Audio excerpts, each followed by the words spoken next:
Hello बच्चों, let's read the question. So the question here is a parallel plate capacitor of plate area A and plate separation D is charged to a potential difference V and then the battery is disconnected. A slab of dielectric constant K is then inserted between the plates of the capacitor so as to fill the space between the plates. Okay.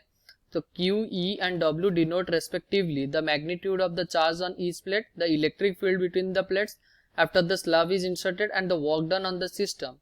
In the question, in the process of inserting slab, then तो हमें क्या बोला गया है, हमारे पास एक capacitor था, उसको हम चार्ज कर दिए पोटेंशियल डिफरेंस बी के साथ, उसके बाद उसको डिस्कनेक्ट कर दिया. डिस्कनेक्ट करने के बाद हम डाइलेक्ट्रिक उसमें प्लेस कर देंगे, तो हमारा क्या क्या कंडीशन बनेगा. Okay, so the key concept of question here is insertion of dielectric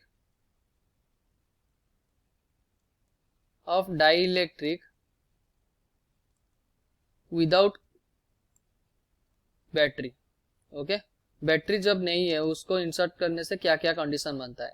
मान लो आपको पास एक कैपेसिटर ऐसे दिया गया है और ये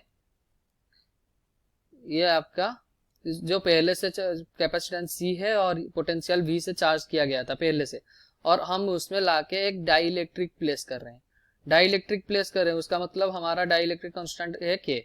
ओके, तो क्यू इसमें क्या हो जाएगा, क्यू रहेगा कांस्टेंट, क्योंकि चार्ज फ्लो ही नहीं करेगा, किसी के साथ कनेक्टेड नहीं है तो फ्लो नहीं कर रहा है, उसका मतलब क्यू क्या होगा, कांस्टेंट रहेगा. और हमारा कैपेसिटेंस क्या हो जाएगा, केसी हो जाएगा. और हमारा पोटेंशियल क्या होगा, पोटेंशियल को हम क्या लिखते हैं, क्यू अपॉन सी. सी के बदले हम यहाँ कितना लिखेंगे, केसी. इसका मतलब क्यू अपॉन, इसका मतलब हमारा ये वाला कितना हो गया, वी. अगर पहले वाला पोटेंशियल क्यू बाई सी था और ये हो गया वी अपॉन के. ओके, और इसमें इलेक्ट्रिक फील्ड क्या होगा, इलेक्ट्रिक फील्ड हम क्या लिखते हैं, V अपॉन डी. तो V हमारा क्या हो गया, V बाई के हो गया, V dash upon D. Okay, V dash हमारा क्या हो गया, V बाई के हो गया, V अपॉन के डी हो गया. तो ये क्या हो गया, ये हमारा electric field upon K. Okay, so option देख लेते हैं. हमें क्या क्या निकालना है, Q निकालना है.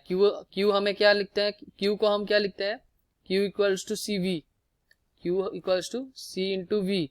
तो C हमारा कितना है, epsilon not A upon D into V. Okay, क्योंकि Q चेंज ही नहीं किया है, तो ये वाला ऑप्शन A हमारा epsilon not A upon V, A into V upon D, ये बिल्कुल सही है.